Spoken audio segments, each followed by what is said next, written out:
So do you ever feel like you're doing a lot of really deep inner work and you're trying to rewire your brain in a certain area and something happens and you're like, dang, God's got jokes, huh? Because that's exactly what happened to me last night and I want to share it with you guys. So for the last couple of weeks, probably a month or two, oh, there's a blue jay playing in the little. There's like a rain spout coming out of the building next to me and it's dripping water and there's birds literally jumping up and down playing in it like little kids. It's so cute. Anyway, so for the last few weeks or a month or so, whatever, I've been really diving deep into certain aspects of myself that I feel need some work. You know, if you know me or you watch my videos, you know that I'm very very self-aware and constantly reflecting, constantly thinking, what can I heal? What can I do better? How can I be the best version of myself that I can be? Recently, it's been the two major things are my own self-doubt and my fear of being seen. And I thought it was just being seen like on camera, and I thought I already kind of like, you know, overcame that in a way. But I found out that there's a couple deeper layers to it. So I started realizing that my social anxiety kind of stems from either my lack of self confidence or my fear of being seen. And I started asking myself, why do I have a fear of being seen? Am I afraid that I'll look incompetent? Am I afraid that, I'll be judged? Or a lot of people talk about, like, I struggle with eye contact a lot. And I think that's part of it. Like, because as soon as I have eye contact with somebody when I'm talking, I lose my train of thought. And then my brain starts going, oh my God, you look like you're being rude right now. You should probably maintain eye contact. And then I lose my train of thought. And then I stumble on my words and I stutter and it's a whole disaster. So I just like avoid eye contact. And I've been trying to work on that a lot the last year. But it's like all these little things that I notice in my behaviors and personality and things like that, things that kind of trigger my anxiety, and seeing like where it comes from, and that's where I've narrowed it down. It's self doubt and fear of being seen. So, as some of you know, a few years ago, after my year-long depressive episode, um, I was starting my entrepreneur journey, and I didn't really have a reason to leave the house anymore, so it became a comfort zone, and I became a severe homebody. Like I never left the house for almost 2 years. Um, Not even like to check the mail most days. Like it was a problem. And what I learned from that is that I was actually kind of just keeping myself away from any potential threats of danger or anything that would trigger my anxiety. And usually that's new places or new faces. But ever since getting this new job, I've had to meet many new people and visit many new places and even stay overnight elsewhere. And if I knew overnights were a part of the job or potentially part of the job when I found the job and accepted the job, I probably wouldn't have accepted the job. So I've come a long way in that. And I'm very proud of myself because I've developed my communication skills again. I'm becoming more confident with myself to where I can have conversations with people. And I know my limits because surface level conversation kills me. Like I could talk for hours and hours, even if it's a stranger, if we vibe and we connect on the same level. But surface level stuff, I can manage it for a period of time, but after that, I get so drained and exhausted, and it's like, I don't want to be here. And then also, obviously, creating content has really helped that as well. I really feel like I'm working on, you know, being confident enough to not have the fear of being seen, whether it's in person or on camera. So last night I was spending the night at somebody's house while they're away traveling, and I was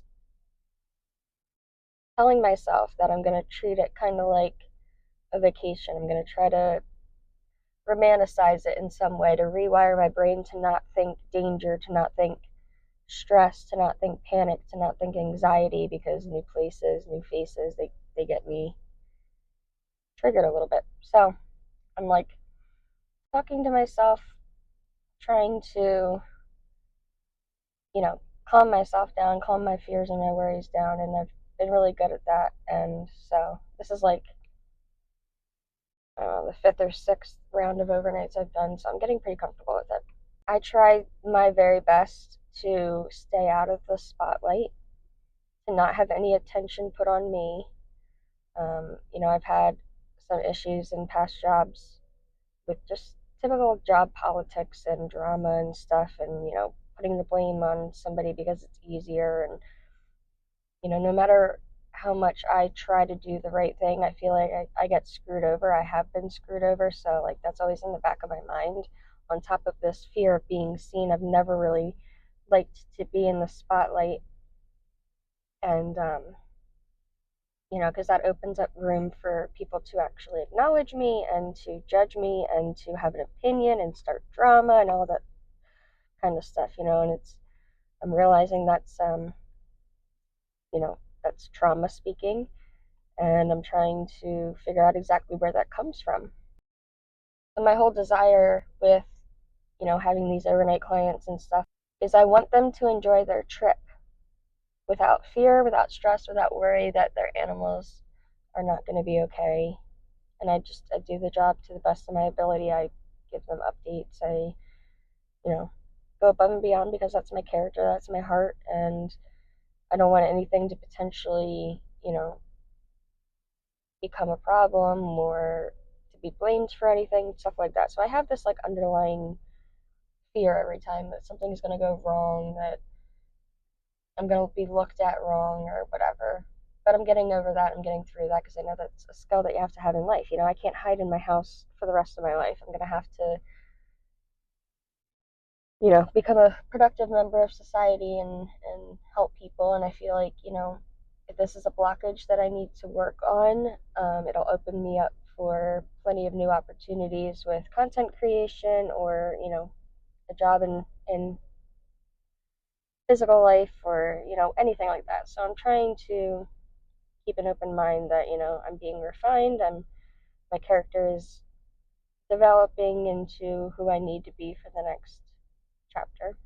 So it was 10:30 at night, and I decided to make some hot dogs to have a late night snack and just put on a TV show and just relax and um, try to enjoy myself and make the most of it and to calm my nervous system so I'm not as wound up and stuff like that. But I make hot dogs, and it was a gas stove, and I'm used to electric, and it heated up a lot quicker than I expected, and it got a little smoky. Okay, fire alarm went off for 30 seconds to a minute by the time I could turn the stove off and swat a oven mitt underneath. There's just a bee flying into the window repeatedly. Anyway, so I'm swatting the smoke away from the alarm, and it goes off and everything's fine, right? And I'm thinking, my client's in another country. It's like a 6-hour difference, so it's about 4 in the morning there. She's probably asleep. Even if she got the alert on her phone, it wasn't long enough to trigger anything, so I wasn't really worried about it. I was like, okay, crisis averted. And I go back to finishing putting my meal together, and she calls me. And I'm like, oh, okay, so she probably woke up, she saw the alarm, she's just wanting to make sure everything's fine. I'm going to tell her, what happened, and it's going to be okay. Well, she told me that she was unfortunately in the hospital with her husband because her husband had fell and had to get staples in his head. And so she's in the midst of this, being in the hospital in another country, and gets an alert that her house is on fire. And I'm like, oh my gosh, this is like out of a movie, right? I'm like, you can't make this up. So I'm starting to panic because she said that she sent the fire department because she thought that nobody was at the house, because she thought it was 6 hours ahead, not 6 hours behind. So she thought that nobody was home. And so I'm laughing at it now, but I was like pure panic. I was like, this is ridiculous. This is like exactly what I've been working on, you know, trying to be seen, and I'm always like fearful for whatever reason around people in general, but also around like, police and the fire department and like people of status. It's like I never want to be in trouble. I never want to like have anybody look at me and like, that whole judgment factor, whatever it is. I'm still trying to figure it out 100%, but I was like 0 to 100, like full panic, like these people are going to be coming to the house in 30 seconds and I'm going to have to like tell them whatever. Meanwhile, mind you, I have dentures and I had already taken my teeth out for the night because it was late at night and I was about to just eat, watch a show, and go to bed. I was only in a tank top and I'm like full panic mode running out of the house. And the neighbors were at the front door and they were like, oh my God, is everything okay? She called us like to see if everything was okay. And I explained to them I was just trying to make hot dogs and it got a little smoky. Everything's fine. There's no fire. There's no problem. And I kid you not, the fire department shows up. And since it's late at night, they have all their lights on. But I didn't know that they have literal spotlights on their truck. So they pull up and I have 6 bright spotlights on me. I'm like, this is really funny, God. Yeah, I don't like being in the spotlight. Isn't that funny?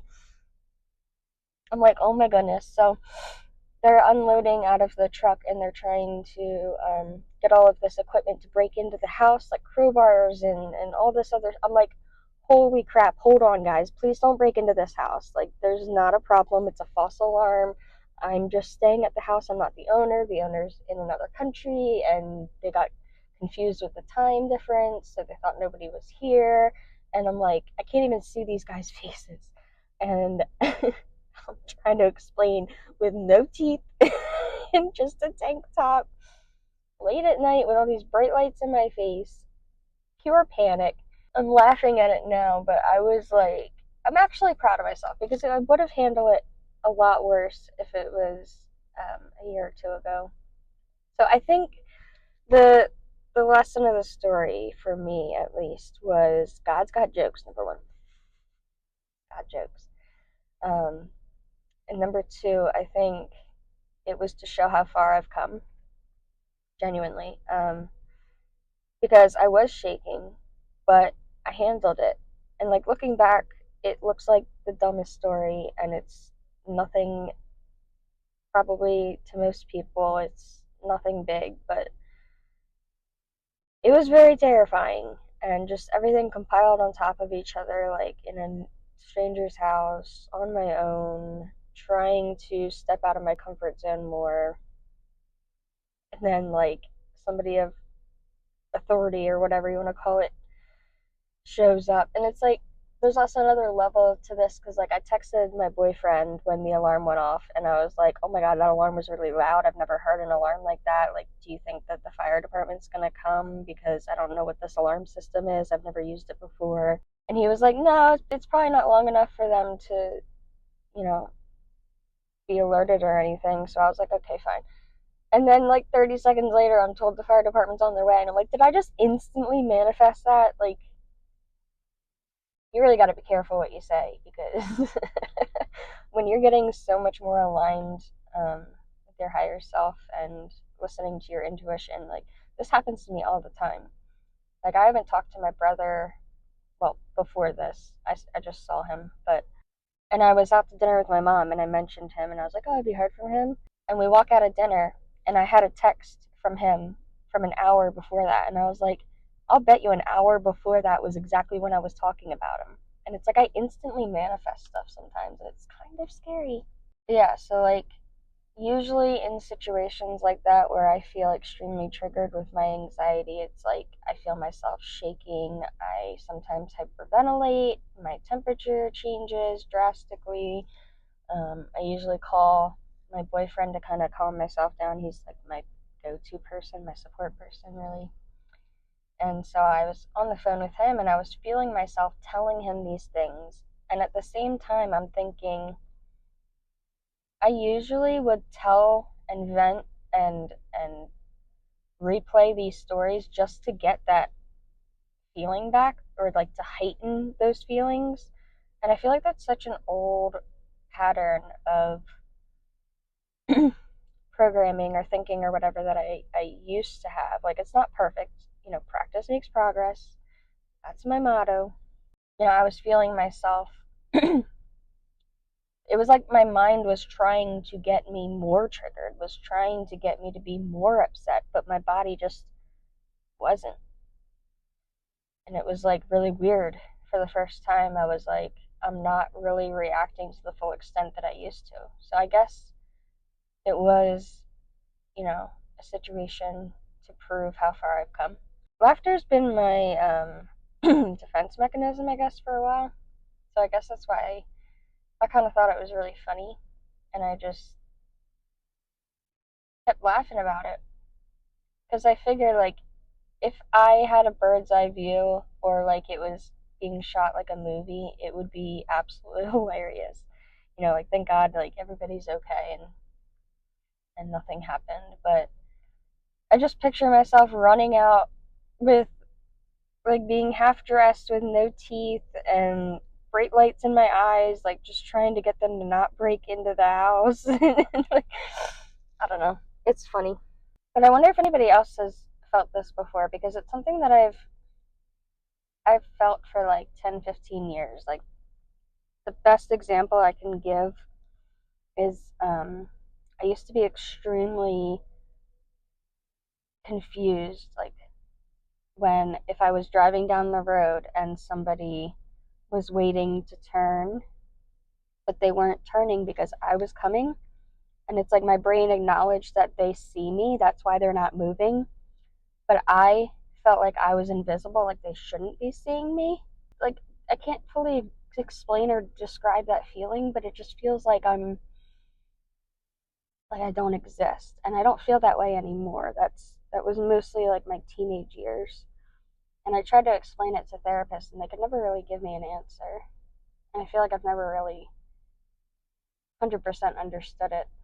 But now, like, I talk about how I dissociate a lot, and I'm learning that's, part of trauma. So I don't know if I just dissociated into another version of myself to handle the situation, and then I tried to dissociate into the old version with the old programming of myself, but it just wasn't clicking anymore. It just wasn't me anymore. It was like two different forces within me, or like one's trying to get me wound up, the other one's like, dude, you're fine. And I'm somewhere in the middle when it used to be just full panic. I don't know. I thought that was kind of a funny story that I would share. But yeah, that's what's been going on with me. Just really working on myself as always and getting out of my comfort zone, trying to be the best version of me that I can be, trying to figure out where there's blockages, what's maybe stopping me from any opportunities maybe I'm not seeing. Like, I wouldn't have this job, like I said, if I knew what I would be doing, but the fact that I've never said no, that's something I'm working on. I'm not overthinking things to the point where I just say no because it's easier or it's safer or it's out of my comfort zone. I'm really pushing myself and, trying to break some of these patterns because I decided that I don't really want to live like that anymore. I don't want to be afraid of talking to people. I don't want to isolate myself forever.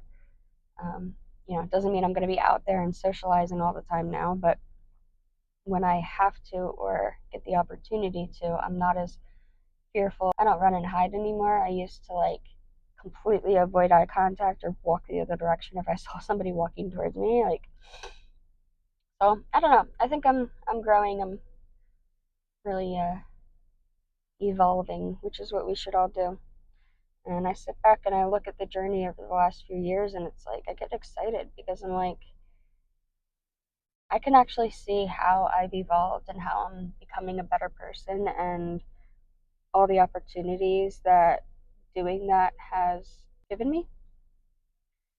And that's what keeps me going on the hard days, on the hard with the hard times and um, uncertainty. I know that it might feel long, but there really is perfect timing for everything. And whenever I unlock a new level or version of myself, or remove a blockage, or start to rewire something, and I start moving differently and acting differently, and it brings new opportunities. So it gets me excited because I know that, a new opportunity is somewhere on its way. I hope you got a message from that. Kind of rambled a little bit. I didn't really think about what to say before this video. I knew I wanted to talk about what happened last night, but that's about it. So I hope there's a message in here somewhere. If you enjoyed this video, please hit the like button, subscribe for more, share it with somebody who may need to hear it. And until next time, stay kind to yourself. I love you, and I'm so proud of you. I'll see you in the next one.